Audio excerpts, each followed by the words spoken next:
অঞ্জনদের সূত্র ধরে দু একটা জিনিস বলবো, খুব বেশি আলাদা অনেক কিছু বলবো তা না, কিন্তু আমার কাছে আমার এক্সপিরিয়েন্স নিয়েও কথা বলবো, আর কিছু জিনিস অঞ্জনদের কিছু জিনিসও হয়তো একটু এলাবোরেট করে বলবো। পার্সোনালি অঞ্জনদা যে জায়গাটা শেষ করছে, যে জায়গাটা আমি বলবো যে অঞ্জনদা যে জায়গায় বলছে যে আমার পার্সোনালি গদারের আর্লি ফিল্ম ভালো লাগে, আমি বলবো প্রত্যেকের পছন্দের গদার আছে। গদার প্রত্যেকের পছন্দের, মানে প্রত্যেকের ভিন্ন ভিন্ন পছন্দের গদার আছে। এটা আমি কেন বলতেছি এই কথাটা, কারণ হচ্ছে কি গদার, আমি অন্যান্য কথা পরে যাচ্ছি, এটা বলি এই কারণে যে গদার আসলে আর্লি লেট 50s থেকে সিনেমা বানানো শুরু করছে এবং টিল মানে জাস্ট মারা যাওয়ার আগে পর্যন্ত সিনেমা বানাইছে, মানে হিউজ টাইমে। এবং গদার এই এই পুরো টাইম জুড়ে গদার তার সিনেমা বদলেছে। কিছু কিছু কমন ট্রেড ছিল সিনেমার মধ্যে, কিন্তু সে পলিটিক্যালিও চেঞ্জ হচ্ছে, পৃথিবীটাও চেঞ্জ হচ্ছিল পলিটিক্যালি, এবং তার যেহেতু সে সবসময় সময়টাকে রিফ্লেক্ট করছে, অলওয়েজ ইট ওয়াজ চেঞ্জিং। সুতরাং প্রত্যেকের পছন্দের আলাদা আলাদা গদার আছে। একদিক থেকে যদি বলা হয় আমার ক্ষেত্রে, আমি বলবো যে আমরা যখন শুরু করছি 91 92, যখন আমি আসলে ঠিক ফোরামেও আসি নাই বা ফিল্ম সোসাইটি মুভমেন্টের মধ্যেও চাই নাই, কিন্তু ফিল্ম সোসাইটি মুভমেন্টের অ্যাডভান্টেজটা নিতেছি। মানে আমরা film society film society cinema দেখায় বেড়াচ্ছে বিভিন্ন কালচারাল সেন্টারে, আমরা গিয়ে সব জায়গায় গিয়ে 3 বার 4, মানে একই দিনে 3টা শো দেখছি, 4টা। এই যেমন কাছে কথা ইনস্টিটিউট থেকে গিয়ে আলিয়াস পাসেতে গেলাম, আলিয়াস পাসে থেকে গিয়ে এরকম। তো সেই সময় 16 মিলিমিটারে গদার প্রথম রেট্রো দেখছি আলিয়াস পাসেতে। এবং যেটা হয়েছে যে স্বাভাবিকভাবে 92-93 আমার বয়স আসলে 20 হার্ডলি। তো গদার 20 বছর বয়সে গদার রেট্রো দেখে আলিয়াস পাসে বা অন্য জায়গায় এটা বোঝা ইম্পসিবল। আমার নিজের প্রথমত হচ্ছে গিয়ে না বোঝার একটা কারণ, আচ্ছা আমি আমি একটু যদি অল্প যদি দীর্ঘ হয় আলোচনা, ঠিক কোনো সমস্যা না? আচ্ছা, না বোঝার একটা কারণ হচ্ছে গিয়ে যে আমরা যখন নাকি বড় হচ্ছিলাম, আমাদের প্যারেন্টসরা আমাদেরকে আসলে এই 80 দশকে চেষ্টা করছে সবভাবে অ্যাপলিটিক্যাল করেই বড় করা। হ্যাঁ, তখন এরশাদের আমল ছিল, অমুক ছিল, রাজনীতিতে কত কম জানতে পারি, এবং আমরাও art for art's sake aesthetics কে ওভাবে করেই বোঝার চেষ্টা করতেছিলাম এট দ্যাট টাইম। এবং আমাদের হিস্ট্রি সম্বন্ধে, পলিটিক্যাল হিস্ট্রিটাও আমাদের অল্প বয়সে 19-20 পর্যন্ত খুবই উইক ছিল, মানে সবার থাকে না। আমার ফ্যামিলিতে আমার বাবা ডাক্তার, আমার বাবা কোনোদিন রাজনীতির সাথে যুক্ত ছিল না। তো আমাদের পরিবারটাতে এটা খুব ছিল যে পলিটিক্যাল হিস্ট্রিটা জানাটা যত না বেশি আমরা জানতাম, তার চেয়ে আমরা আর্টের অ্যাস্থেটিক্যালি পিওর অ্যাস্থেটিক্স এইসব জিনিস নিয়ে বেশি আগ্রহ ছিল, যে কারণে এক ধরনের সিনেমার মধ্যে রাজনীতি বোঝাচ্ছে একটা নান্দনিক ছবি, যেটা নাকি নান্দনিক ভাবে খুবই মানে অ্যাস্থেটিক্যালি খুবই বিউটিফুল, এবং যেটা নাকি বর্জুয়াসি অ্যাস্থেটিক্স যেটাকে সুন্দর বলে, সেই জিনিসগুলোকেই আমরা আসলে আপ টু 19-20 বছরে আমরা আসলে সেগুলাই অ্যাপ্রিশিয়েট করতে শিখছিলাম এট দ্যাট টাইম। তো যেই কারণে কি হয়েছে, হোয়াট হ্যাপেন্ড, যে আমরা যখন গদারের মতো একটা জিনিস দেখা শুরু করলাম, এটা আমাদের প্রথম থেকে শেষ পর্যন্ত অস্বস্তি এবং ঝামেলার মধ্যে ফেলত, মানে অ্যাটলিস্ট ওই বয়সে। এবং আমাদের এই যে যখন নাকি প্রয়োজন বোধ করা শুরু করলাম যে আচ্ছা তাহলে আমার তো ভূখণ্ড রাজনীতি, আমি একটা উত্তর উপনিবেশিক প্রজন্মে জন্মাইছি, এবং আমি একটা আমাদের উত্তর উপনিবেশিক প্রজন্মের মধ্যে আমাদের পলিটিক্যাল হিস্ট্রি আমার হোল নেই, আমি কি নিয়ে ছবি বানাবো, আমার ভূখণ্ডই তো আমার কাছে নাই, এটা মানুষ নাই। তো তখন যখন নাকি এগুলো নিয়ে অনেক ভাবা শুরু করছে এবং আমি বুঝতে পারছি যে রাজনীতি কত গুরুত্বপূর্ণ একটা ব্যাপার এবং রাজনীতি ছাড়া যে কিছুই নেই, আর অবস্থান আমার স্ট্যান্ড পয়েন্টটা কি, এগুলো যখন অনেক ফ্যাক্টর হয়ে ওঠা শুরু করছে, তখন আস্তে আস্তে তখন আমরা পলিটিক্যাল ফিল্ম মেকার বা পলিটিক্স সিনেমার মধ্যে পলিটিক্সকে অ্যাপ্রিসিয়েট করা শুরু করলাম। জেনুইন যদি বলা হয় যে সত্যিকার অর্থে আমি একদম রিয়েলি গদেরকে আসলে ভালোবাসা শুরু করলাম কোন সময়, যেটা আমি বলতেছিলাম, যেটা আগে বললাম যে প্রত্যেকেরই পছন্দের নিজস্ব গদার আছে, যেহেতু গদার এত বছর এরকম এতগুলো টাইমে এতগুলো সিনেমা। আমি মেইনলি মিড 90s থেকে, আমাদের সময় কি হইতেছিল গদের তো আসলে আমি যখন 96-97 যেই গদের যে ছবি 95 বানাইছে সেটা আমরা 96 থেকে ফেলছি। গদের যে ছবিটা 2001 বানাইছে ওটা আমরা 2002 দেখছি। তো আমি মূলত অ্যাপ্রিসিয়েট করা শুরু করছি মিড 90s থেকে সত্যিকার অর্থে, পরের গুলা তারপরে অ্যাপ্রিসিয়েট করছি। তার কন্টেম্প সে যখন আমার সময় কন্টেম্পোরারি সিনেমা, যেই কারণে যেটা হচ্ছে আমার সবচেয়ে বেশি বার হয়তো বা দেখা হয়েছে গদারের আর্লি ফিল্মের চেয়ে, যখন আমি ইন প্রেইজ অফ লাভ দেখলাম 2002 তে, আমি এটা 6-7 বার দেখছি। নর্থ মিউজিক আমি 6-7 বার দেখছি এবং সেগুলা পরের জায়গা। আচ্ছা, এটা আমি একটা প্রথমে আমার জায়গাটা নিয়ে বললাম। এখন আমি এমনি মানে গদার অ্যাজ এই জায়গা থেকে বলতে যাচ্ছি যে 1960 আর্লি লেট 50s থেকে গদারের সিনেমার মধ্যে মানে আমার কয়েকটা জিনিস যেটা আসছে সেটা হচ্ছে গদাররা যখন নাকি, গদারের ক্ষেত্রে তো এটা হয়েছে যে গদার কায়দু সিনেমা, এগুলো নিয়ে আমি আলোচনা করবো না, এগুলো অনেক বলা টলা হচ্ছে, কিন্তু এটা ঠিক যে গদার সবসময় বলতো যে লেখালেখি করতেছি কেন করতেছে বা কেন, কারণ ফিল্ম বানাচ্ছে। আমার লেখালেখি, ফিল্ম বানানো, সিনেমা দেখা তার কাছে একই প্রক্রিয়ার অংশ। এটা সে বহুবার এই কথাটা বলছে যে আমি আসলে এটা একই জিনিসের অংশ হিসাবে এটা করা। এবং যারা নাকি এই ওই সময় গদার তো একটা আসলে বর্জিয়া পরিবার থেকে আসে। বর্জিয়া পরিবার মানে হচ্ছে বাবা সুইজারল্যান্ড মানে ডাক্তার ছিল, তার মা ব্যাংকার মেয়ে ছিল এবং সে তার পড়াশোনার সাবজেক্ট সে নিজে চুজ করছে ethnology. Ethnology is a subject যেটা নাকি মেইনলি, যার মধ্যে কি বলে এটাকে আপনার আমাদের এখানে নৃতত্ত্ব থেকে শুরু করে মোটামুটি সবই আছে, যেটা দেখি হিউম্যান বিং, হিউম্যান রিলেশনশিপ এবং হিউম্যান রিলেশনশিপকে ব্যাখ্যার মধ্যে দিয়ে অন্য মানুষদেরকে বোঝা এবং জেনারেশনকে বোঝাতে এথনোলজি সে নিজেই চুজ করে পড়ছে। সে প্রথম থেকে তার এক ধরনের সে একটা এবং তারা ছোটকাল থেকে বেটোফেন, মোজার্ট, পিকাসো মানে এগুলা তো মধ্যে দিয়ে বড় হয়েছে এবং এগুলো সব মানে খুবই নখদর্পণে ছিল। এবং সে সিনেমা ভালোবাসার আগে সে সিনেমার ম্যাগাজিনের ছবি দেখা শুরু করে দিয়েছে এবং পোস্টার সিনেমা এটা। তো গদারের এই যে এক ধরনের মানে অনেক আগে থেকেই তার যে তারা যারা নাকি গদারের ক্ষেত্রে বলতেছিল, এবং একই সাথে গদারের যে আরেকজন পছন্দের ফিল্ম এটা বুনুয়েল, সেও একটা বর্জীয় পরিবার থেকেই আসছে। কিন্তু অদ্ভুত ব্যাপার হচ্ছে গিয়ে যে তারা তাদের তাদের ক্লাসকে ক্রিটিসাইজ করতে চেয়েছে প্রথম থেকেই। সেই শ্রেণীকেই সে ক্রিটিসাইজ করতে চেয়েছে, যেই শ্রেণীর সে অংশ এবং যেই শ্রেণী দ্বারা অপ্রেসড আছে। এবং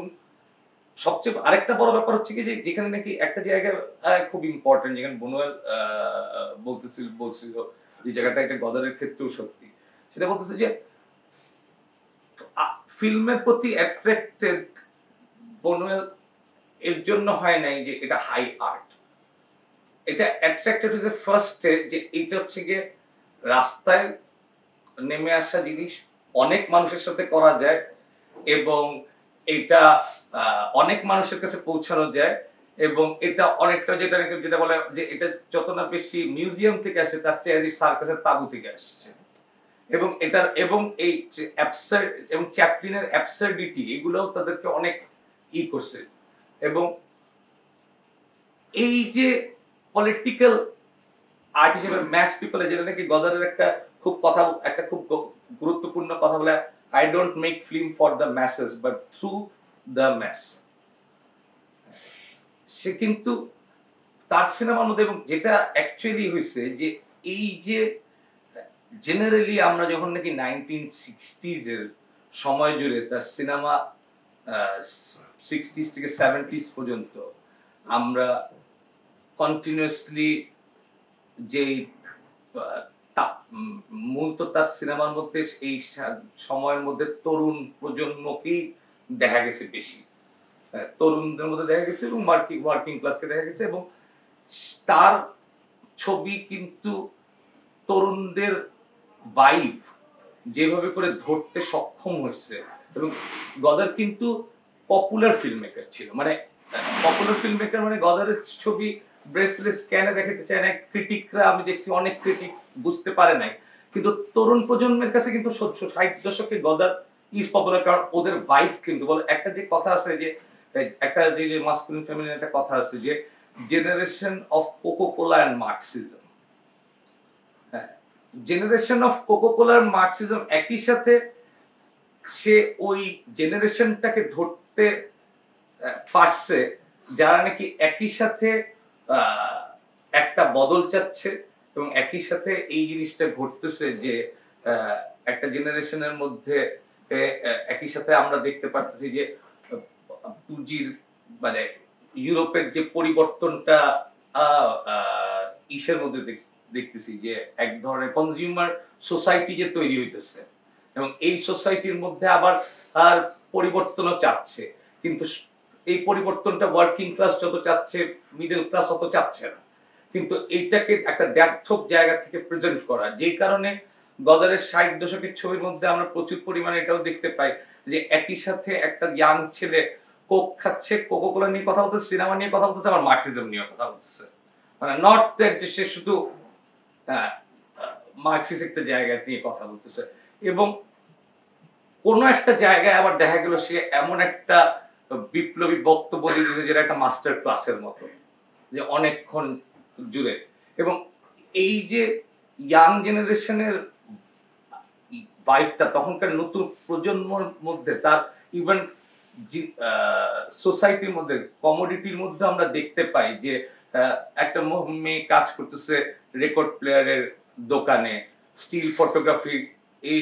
আমরা দেখতেছি যে তখন যে টাকা দিয়ে স্টিল ফটোগ্রাফি তোলা যায়, একটা প্যারিসকে একদম মডার্ন, মানে একটা প্যারিস তো আসলে ইউরোপের অন্যান্য রাষ্ট্রের অনেক জায়গার তুলনায় প্যারিস যে খুব, কারণ অনেক সময় অনেকের ধারণা কি যে প্যারিসে যখন পেইন্টাররা যে থাকতো এর জন্য বুঝি থাকতো যে প্যারিস সবচেয়ে ভালো, প্যারিস কিন্তু সস্তা জায়গা ছিল, প্যারিসে কিন্তু কম টাকায় থাকা যেত, এবং পেইন্টারদের একটা কমিউনিটি, এবং এটা কিন্তু এক ধরনের, এবং এই প্যারিস যখন নাকি এক ধরনের রিফর্মড হয়ে পুঁজিবাদের জায়গা, এবং আমরা মানে এইটা দেখা যাচ্ছে যে একই সাথে আমেরিকান ইনফ্লুয়েন্স এবং এই মডার্ন গ্যাজেট এগুলো আসা শুরু করছে প্যারিসে, এবং মডার্ন লাইফস্টাইল আসা শুরু করছে, এবং এইটার এই জায়গাটাকে গদার খুবই কি বলে এটাকে তাৎক্ষণিকভাবে ধরতে পারছে, এবং তাৎক্ষণিকভাবে সে এটার রিফ্লেক্টও করতে পারছে টাইমটাকে, এবং সেটার কারণে তরুণ প্রজন্মের কাছে কিন্তু গদার খুবই জনপ্রিয় হয়ে উঠছে 60 দশকের মধ্যেই, এবং এমন জনপ্রিয় হয়ে উঠছে যে আনা কারিনা তার বলতেছিল যে গদারের ফিল্মে আমরা যে কাপড় চোপড় পরতাম সেটা 1990s সবচেয়ে ফ্যাশনেবল, মানে যে ক্লোথ পরাচ্ছে বা যেরকম লাইফ দেখাইছে এবং যেরকম এবং এর মধ্যে আবার of course it is very political, এবং পলিটিক্সের জায়গাটার মধ্যেও আবার একটা জিনিস যেটা খুব ইম্পর্টেন্ট আমার কাছে, যেটা খুব গুরুত্বপূর্ণ মনে হয়, সেটা হচ্ছে কি যে সে যখন নাকি গদারের যখন নাকি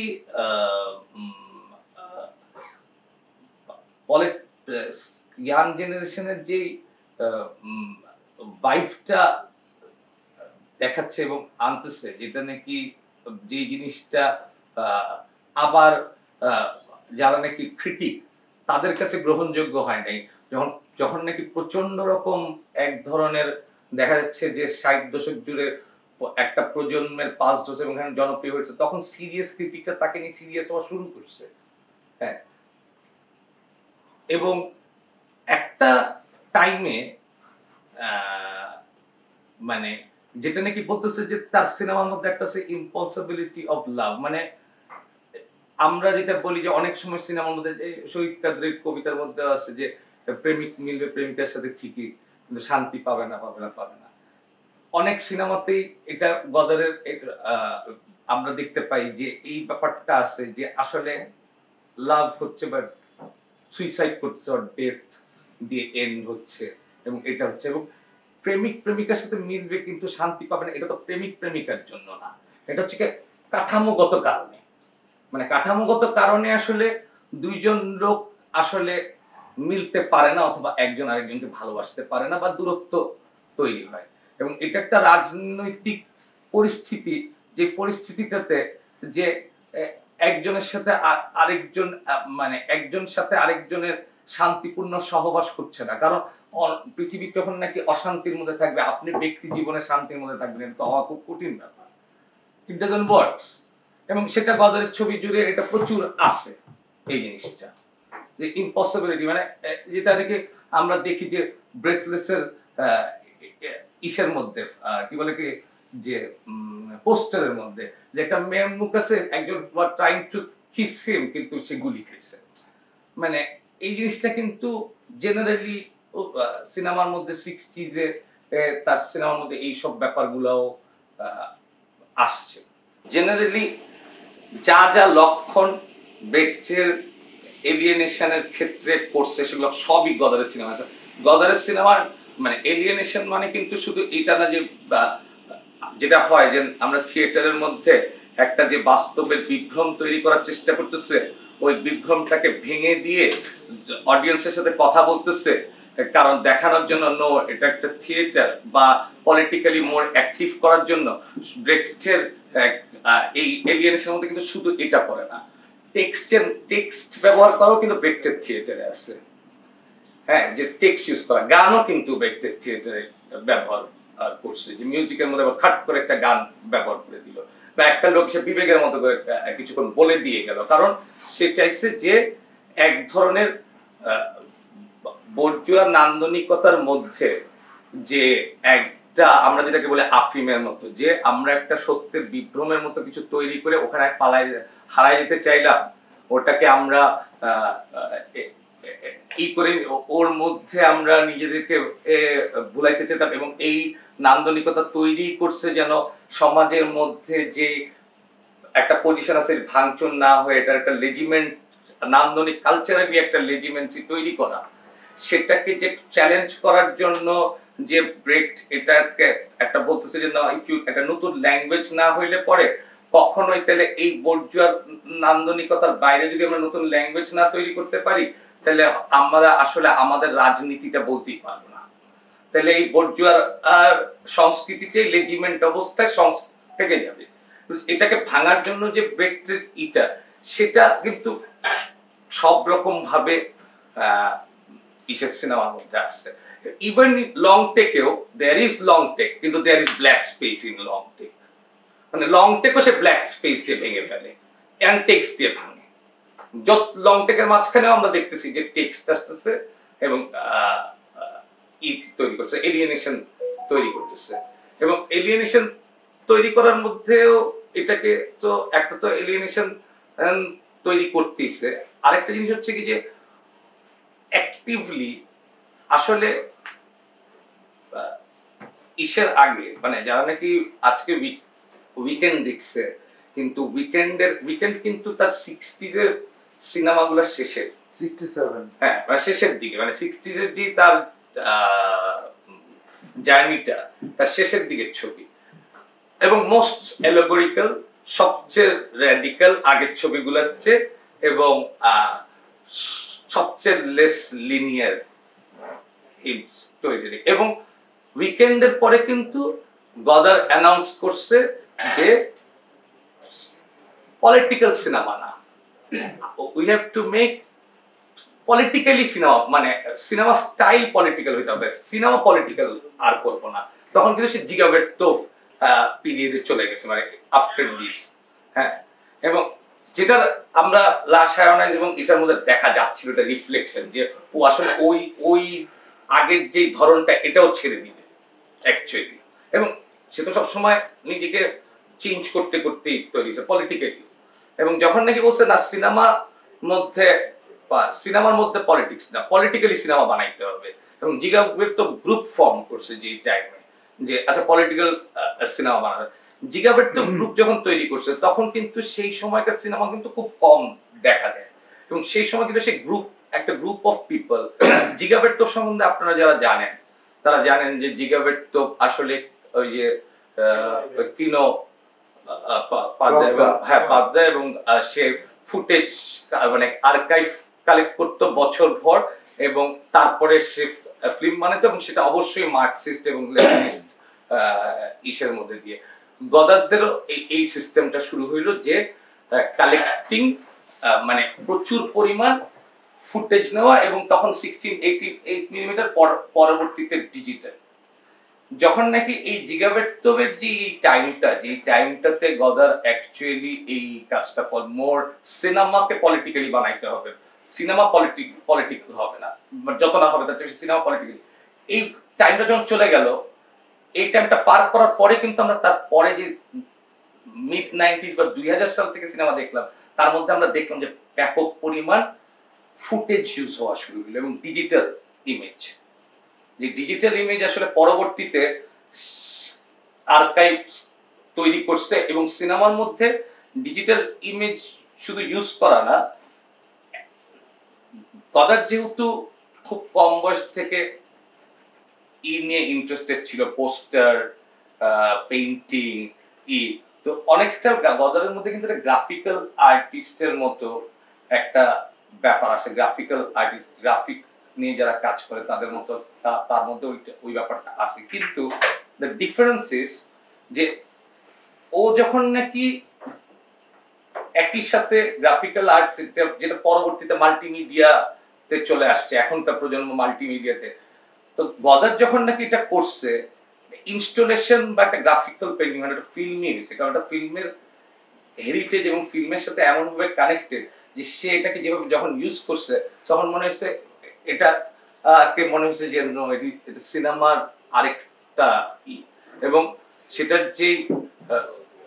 আরেকটু পরের দিকে যখন নাকি সে ভিডিও ইমেজ ইউজ করা শুরু করছে, তখন তার সিনেমাকে বলতেছিল, অনেকে বলতেছে, যেটা সে নিজেও স্বীকার করছে, যে ফ্রম প্রথম সিনেমার চেয়ে আরো lyrical. Yes, it is more lyrical. First ফিল্মের মধ্যে যেমন প্রথম দিকে গদার বলতো, গদারের একটা ইন্টারভিউতে গদারকে বলছে যে why you're in your film killing and এই ধরনের অ্যাক্টগুলো, why it is so cold, why it is so less emotional. তখন বলছে তুমি যখন গাড়ি দিয়ে যাচ্ছ, তুমি যখন দেখো একজনকে খুন করতে, তখন তুমি কি ইমোশনাল হচ্ছ? বা আমরা সারা পৃথিবীর যুদ্ধ হচ্ছে, আমরা কোথায় ইমোশনাল হচ্ছি? হ্যাঁ, তো আই এম বাই স্ট্যান্ডার্ড, এটাই reality, because it is fast এবং it is emotionless, and I don't want to এটাকে ড্রামাটাইজ করে ইমোশন ক্রিয়েট করতে চাই না। আসলে মানুষ যেরকম নির্লিপ্ত ভায়োলেন্সের ব্যাপারে, আমিও দেখাইতে চাই it is like this, the truth is like this. We are in a world, যে ওয়ার্ল্ডে উই ডোন্ট কেয়ার অ্যাকচুয়ালি। আমরা আসলে কেউ মারা গেলে কেয়ার করি না, আমরা সরে চলে যেতেছি। মানে গদারও এটাই, তখন এটাই তার ছিল। এবং পরবর্তীতে গদার যখন নাকি গদারের সিনেমার মধ্যে আমি যে জায়গাটা বলতেছিলাম যে ডিজিটাল ইমেজ যখন আসা শুরু করলো, সেখানেও গদার এত র্যাডিক্যাল। ইন প্রেজ অফ লাভের মধ্যে সবচেয়ে অদ্ভুত ব্যাপার হচ্ছে গিয়ে যে এটা যেটা বলতেছিল যে একই অর্ডারে থাকে না, যে আমার একটা শুরু মাঝখানে শেষ আছে কিন্তু সেম অর্ডারে নেই। ইন প্রেজ অফ লাভ এটা মারাত্মক রকম, কারণ এটার তার শুরুটা আসলে হয়েছে যেখান থেকে সেটা আসলে শেষ, এবং যেখানে যে শেষ হয়েছে সেটা আসলে মাঝখান। এবং মজার ব্যাপার হচ্ছে কি প্রেজেন্ট টাইম 35-এ শুট করা, খুবই স্লিক 35-এ, আর পাস্ট শুট করা হচ্ছে গিয়ে গ্রেইন আলা ডিজিটালে। আমাদের চিন্তা কিন্তু এইভাবে কাজ করে না, কিন্তু যেটা যখন করছে সে তখন এটা এত বিউটিফুল হয়েছে যেটা আমরা আসলে করতে পারি না। এবং পরে ইভেন সেই সময় এটা তো ইন প্রেজ অফ লাভে তো মেইনলি সাবজেক্টে আমরা দেখি যে এক ধরনের একটা লোক মেইনলি ইন প্রেজ অফ লাভে যে ঘটনাটা মানে মেইন যে জায়গাটা আছে যে আচ্ছা আরেকটা জিনিস আমি পরে ভুলে যাবো, এটা মাঝখানে না বলতে পারলে, সেটা হচ্ছে কি যে 60s-এ যখন নাকি আনা কার্নিনার সাথে রাহুল কতারদের সাথে কাজ করতেছে গদার,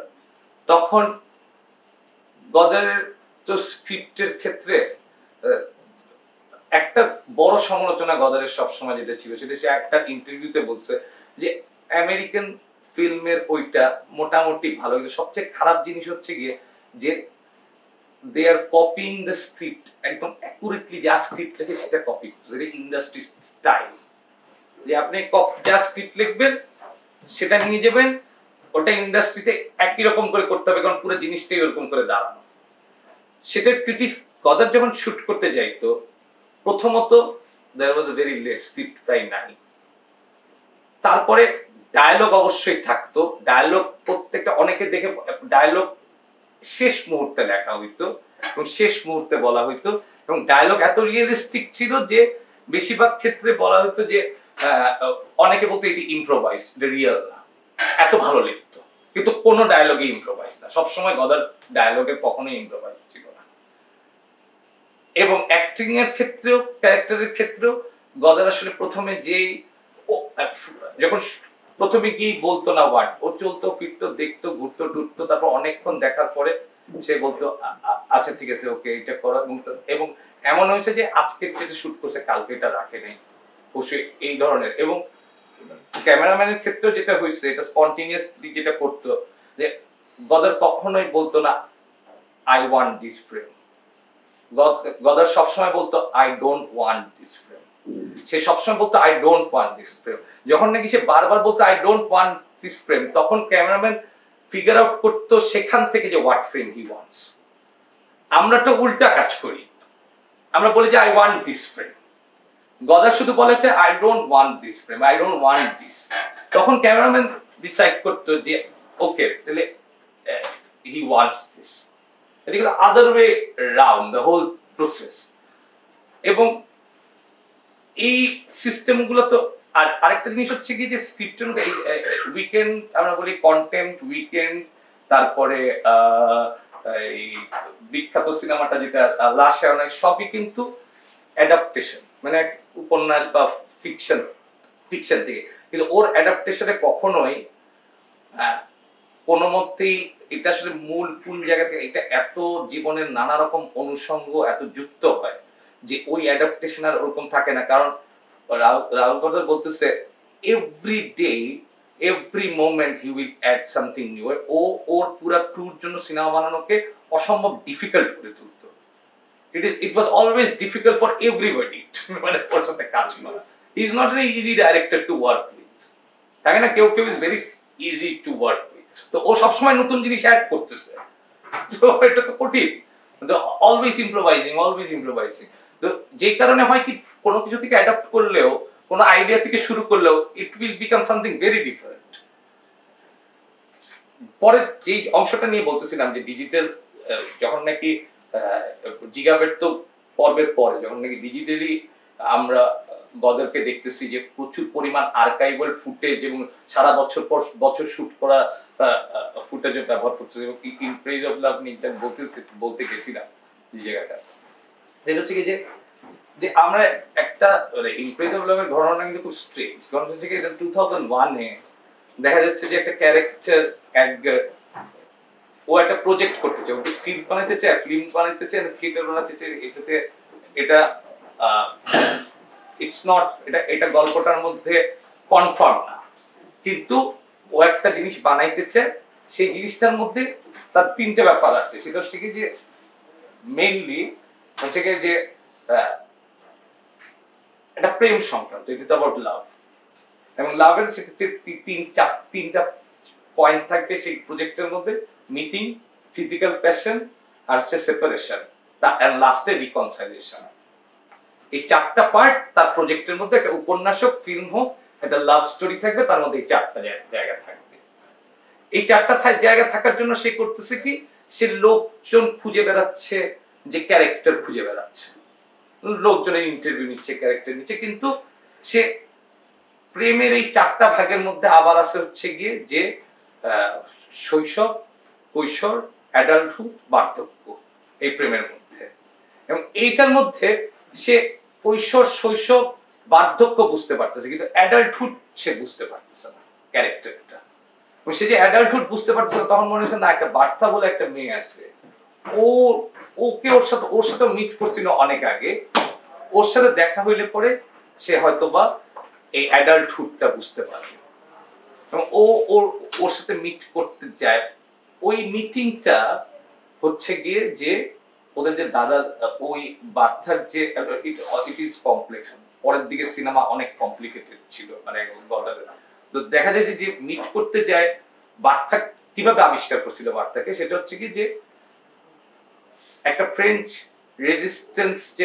সেকেন্ড ওয়ার্ল্ড ওয়ারের রেজিস্ট্যান্সের সময় ক্যাথলিক খ্রিস্টান রেজিস্ট্যান্সের সাথে যারা যুক্ত ছিল, সেরকম একটা হাজবেন্ড ওয়াইফের কে নিয়ে সে ইন্টারভিউ কাজ করতে যায়, যে দেখে যে তাদের জীবনীটা, ফ্রেঞ্চ রেজিস্ট্যান্স সম্বন্ধে আপনারা জানেন, দ্বিতীয় বিশ্বযুদ্ধের সময় ফ্রেঞ্চ যে মুক্তি বাহিনী ছিল, তো তাদের প্রেমের জীবন নিয়ে তারা যুদ্ধ করতে গিয়ে, ও রেজিস্ট্যান্সে গিয়ে ওখানে প্রেমে পড়ে, তাদেরকে নিয়ে এই অ্যাডের কাজ করতে গিয়ে দেখে যে একটা আমেরিকান প্রডিউসার বলতেছে যে তাদের জীবনী নিয়ে তারা সিনেমা বানাবে, এটা কিনে নিবে, কিন্তু তার নাতি আসছে যে ল পড়ে, যে বার্তা মেয়েটা, যে নাকি বলতেছে টাকাটা অনেক কম, এটা ওদেরকে দিও না, এই ডিলটা আমেরিকান প্রডিউসারদেরকে। এবং এই ডিলটাকে এখন কিভাবে করে, আগে যেহেতু কথা বলেছে, এটাকে কেমনে করে নাকচ করে দেওয়া যায়, সে বলতেছে যে ডিলটা করতেছে উইথ আমেরিকানস, আর বার্তা বলতেছে যে আমেরিকা একটা শব্দ দিয়ে এই ডিল সম্ভব না, কারণ আমেরিকা এত কনফেডারেশন না, আমেরিকার মধ্যে তো অনেক কিছু আছে, তো আমেরিকার নামটা দিয়ে এই চুক্তিটা সই করা যাবে না, এবং এটা বলে এটা বাতিল হয়েছে। তখন সে বার্তার সাথে তার পরিচয় হয়, এবং বার্তা ওর মনের মধ্যে সারাক্ষণ থাকে। বার্তা পরবর্তীতে দেখা যায় যে একটা ট্রেন স্টেশনে আসলে জিনিস পরিষ্কার করে, পরে সে শুনতে পারে বার্তা সুইসাইড করছে। কিন্তু এই ঘটনাটার মধ্যে দিয়ে সে কনসেন্ট্রেশন ক্যাম্প থেকে শুরু করে লাভের স্টোরি খুঁজতে যাচ্ছে, কিন্তু এর মধ্যে আসলে এই ইউরোপের বিশাল যে একটা হিস্ট্রি, এই হিস্ট্রিটা আসতেছে, এবং তার মধ্যে আবার ফুটেজও আসতেছে, এবং সেই ফুটেজটা আবার history, video footage of archival এবং 8 মিলিমিটার হিস্ট্রি। এবং এই ধরনের নট্রে মিউজিকেও আমরা দেখি যে গদার ইসে যে কি বলে এটাকে, একটা ওয়ার্কশপ করতে সার্বিয়ানা ওখানে যাচ্ছে, এবং যাওয়ার পরে সেখানে প্যালেস্টিনিয়ান এক মেয়ের সাথে দেখা হয়, এবং সে মাহমুদ দারবিশ কবির সাথেও দেখা হয়, এবং সে এই ঘটনাটার মধ্যে দিয়ে আমরা কিন্তু ইউরোপের ওই সময়কার যে রাজনীতি, প্যালেস্টাইনের এর সাথে ইউরোপের সমস্যা, এবং যেটা নাকি বসনিয়া সার্বিয়ার প্রবলেম, সেই জায়গাটা নিয়ে আসতেছে। এবং তার মধ্যে আবার তিনটা পার্ট আছে, ওই দান্তের যেরকম আছে না, যে প্রথমে হচ্ছে গিয়ে বলতেছে হচ্ছে গিয়ে হেল, তারপরে আসছে হচ্ছে গিয়ে ওই যে যেটাকে বলা হচ্ছে কি পিউরিফিকেশন, পারমিটরি, তারপরে আসতেছে হচ্ছে গিয়ে হেভেন। এবং এই তিনটা পার্টের মধ্যে দেখা যাচ্ছে যে হেল অংশটা, প্রথম অংশটা তো পুরাই ভিডিও ইনস্টলেশন, পরের অংশটা ফিকশন এন্ড ইনস্টলেশন, পরের অংশটা হচ্ছে হেভেন, একটা লেকের মতো যেখানে নাকি মেরিনরা গার্ড করছে এবং ওই মেয়ে, যেই মেয়ে আসলে জিউ একটা মেয়ে, কিন্তু প্যালেস্টিনিয়ানদের জন্য সুইসাইড করছে ফর দেয়ার কজ, এবং এটা জানতে পারতেছে হচ্ছে কি গদার। তো গদারের টাইমে আমার কাছে মনে হচ্ছে Godard in a politically cinematic language থেকে শুরু করে সব সময় সে তার সব সময় মানে তার সময়ের মধ্যে যতটা, যেমন মাস্কুলিন ফেমিনিটিতেও দেখা গেছে ইন্টারভিউর মতো ডকুমেন্টারি স্টাইল, তো তার সিনেমার মধ্যে একটা বড় ব্যাপার, একটা অংশ জুড়েই আছে যেখানে নাকি একটা মেয়ে ক্যামেরার দিকে তাকায় কোয়েশ্চেনের অ্যান্সার দিতেছে, সেটা সব লাশায়নাজও আছে, অন্যান্য ছবিতেও আছে, এবং সেখানে সে বলছে তুমি পৃথিবীতে কোথায় কোথায় ওয়ার হচ্ছে তুমি জানো? তোমরা না, আই এম নট ইন্টারেস্টেড। কিন্তু গদারের ক্ষেত্রে যেটা হয়েছে, পৃথিবীর যেখানে যেই অসঙ্গতি এবং যেখানে রাজনৈতিকভাবে যেই অপারেশনে চলুক, গদার সবসময় ঠিক পজিশনে থাকবে, সবসময় প্রতিবাদের মধ্যে থাকে, এবং সব খুবই aware of the whole political situation of his time, যে কোনো সময়। এবং এই ব্যাপারটা কি হয়েছে, যে কোনো লোক যখন নাকি ফিল্ম মেকাররা, যে প্রবলেম হয় যে নাকি দেখবেন উপন্যাসিকরা সাধারণত পিরিয়ড নিয়ে মানে অতীত নিয়ে উপন্যাস লেখে, অতীত নিয়ে উপন্যাস লেখাটা আসলে সব সুবিধা না, যেটা এটা প্রয়োজনীয় এটা কি, যে একটা সময়ের মধ্যে দিয়ে যাওয়ার সময় সেই সময় রাজনীতি বোঝা কঠিন, কিন্তু আপনি যদি অতীতটাকে নিয়ে কাজ করতে যান সেই সময়কার রাজনীতির বোঝাটা কিন্তু তুলনামূলকভাবে সহজ, কারণ তখনকার রাজনীতি কিন্তু তখন কিন্তু নানা রকম ব্যাখ্যা চলে আসছে এবং আপনার কাছে প্রচুর উপাদান আছে। এবং সাধারণত কন্টেম্পোরারি কোনো সময়ের রাজনীতি নিয়ে কথা বলতে হলে যেই পরিমাণ ইন্টেলেকচুয়াল হইতে হয় পলিটিক্যালি ঠিক হওয়ার জন্য, সেটা সাধারণত খুব বেশি লোকের থাকে না, খুব বেশি লোক এটা বলতে ওই টাইমটা একটা স্টেটমেন্ট দেওয়াটা খুব কঠিন একটা ব্যাপার। কিন্তু গদারের ক্ষেত্রে যেটা হয়েছে, গদার হচ্ছে কি যে তার সময়ে আজকের রাজনৈতিক সমস্যা নিয়ে আজকেই কথা বলতেছে, এবং সে যেটা বলতেছে সেটা এমন জায়গা থেকেই বলতেছে যেটা মানে ভিশনের দিক থেকে সবচেয়ে মানে ঈদের পক্ষে, মানে অপ্রেসদের পক্ষে, পলিটিক্যালি রাইট, এবং এটা কিন্তু খুব বেশি লোকের হয় না, এবং এটা নিয়ে একটা এটা পারার মতো ইন্টেলেকচুয়ালিটি, এবং তার যেই ইটা আছে, এটা একটা উর্দু কবি নিদা ফজলি খুব ভালো একটা কথা বলতো, সেটা হচ্ছে কি লাভস কি, লাভস হচ্ছে কি যখন নাকি একটা লোকের ভেতরের চিন্তা আর শব্দ যে যখন কথা বলবে এক্সপ্রেস করবে তার মধ্যে যখন ফারাক থাকে না, এটা লাভসে পরিণত হয়। গদার এটা কনস্ট্যান্ট করতে পারে, গদার এত স্পন্টিনিয়াসলি এটা করতে পারে যে এটা খুব কম লোক এরকম করতে পারে, এবং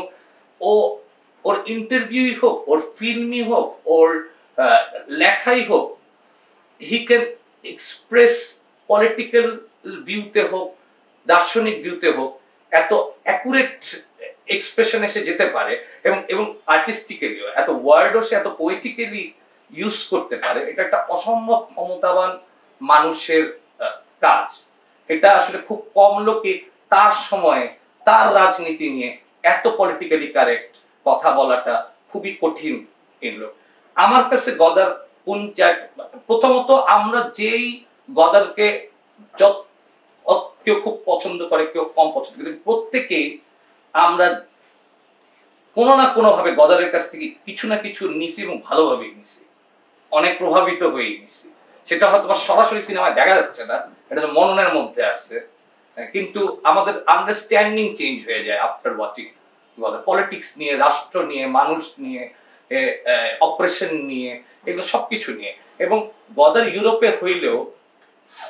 আমি বলবো যে গদার পৃথিবীর যে কোনো প্রান্তের